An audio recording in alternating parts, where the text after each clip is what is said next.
आदत से मजबूर इजराइल ने गजा पर हमला कर दिया है। इस हमले में 45 से 50 गाजा के मासूम लोग मारे गए हैं। कहानी हुई क्या है वो आपको बताना जरूरी है। असल में इजराइल अपने ही खोदे हुए गड्ढे में गिर गया। इजराइल जब गाजा के इलाके से बाहर निकला तो गजा में उसके सैकड़ों बम जमीन पर रह गए, मलबे के नीचे बम दबे हुए रह गए। और बहुत ऐसे बम होते हैं जो फटते नहीं हैं। इजराइल ऐसे ही बम अपने ही बम के ट्रैप में फंस गया। एक इजराइल का बुलडोजर उस इलाके में घूम रहा था। बुलडोजर उस बम के ऊपर चढ़ गया जो खुद बम इजराइल का था और अचानक वो फट गया, जिसमें इजराइल के इजराइल के 2 सैनिक मारे गए। इजराइल को जब ये पता चला तो इजराइल इतनी बुरी तरह से भड़का, उसने सीधा इल्ज़ाम लगाया कि यह हमला हमास का है। यह कहते हुए इजराइल ने दबाकर हमला करना शुरू कर दिया गाजा के ऊपर, जिस हमले में 45 से 50 लोग मारे गए हैं और कम से कम 100 फिलिस्तीनी घायल हो गए हैं। इसके बाद इजराइल ने ऐलान किया, जैसे उसको मौका मिल गया, कि हम सारे बॉर्डर को बंद कर रहे हैं, दोबारा से हमला शुरू कर रहे हैं। अलाना फलाना धमाका। इलाके में अचानक से तनाव बढ़ गया। इसी वजह से आपके सामने मुझे इमरजेंसी में भी आना पड़ा कि आगे हालात बिगड़ सकते हैं। हजरात मोहतरम, फिर हुआ ये, जब हमास पर इल्ज़ाम लगा दिया तो उधर अमेरिका इन्वेस्टिगेट करने लगा कि ये हुआ क्या है, क्या सच में हमास ने ये काम किया है। तुरंत अमेरिका को ये पता चल गया, अमेरिकी इंटेलिजेंस को पता चल गया और डोनाल्ड ट्रंप ने सीधा गुस्से में नेतन्याहू से कहा कि सुनिए, तुम ओवर स्मार्ट मत बनो। ये जो धमाका हुआ है ये हमला नहीं था तुम्हारे ऊपर, ये वही बम था जो तुमने गाजा पे फेंका था और ये बम मलबे में दबा था। तुम्हारा बिल्डोजर उस पर चढ़ा और वो ब्लास्ट हुआ। ये किसी फिलिस्तीनी ऑर्गेनाइजेशन, संगठन, आतंकी संगठन, ये किसी का हमला नहीं था। लिहाजा जो तुम बॉर्डर बंद कर रहे हो और जो सीज फायर तोड़ रहे हो, तुरंत कंट्रोल में आ जाओ, वरना हम ये मानेंगे तुम हमारे खिलाफ चल रहे हो। ये सीज फायर लागू करो, बॉर्डर को खोलो। फिलहाल अपडेट ये है, अमेरिका ने इजराइल को लताड़ दिया है और बुरी तरह से लताड़ा है और डोनाल्ड ट्रंप ने पूरी ताकत लगाकर जोर दे कहा कि बॉर्डर खोलो, बॉर्डर बंद मत करना। लिहाजा फिलहाल अब बॉर्डर खोला जा रहा है। इजराइल ने तो यूं हमला कर दिया था जैसे उसको इसी मौके की तलाश थी। इजराइल ने गाजा पर जो हमले किए हैं, आइए उसकी खौफनाक मंजर देखते हैं।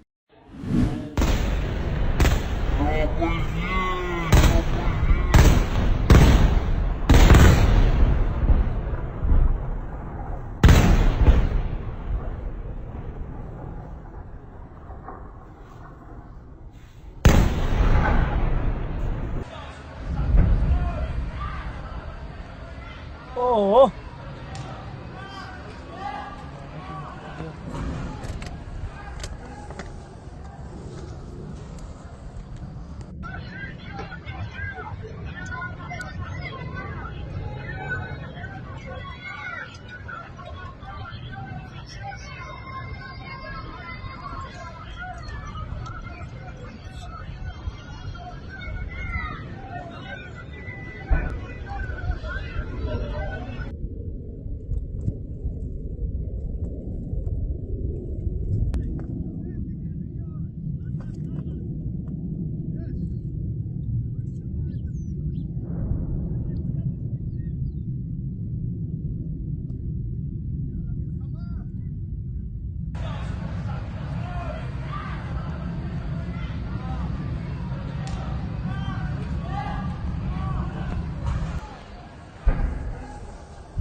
ओह,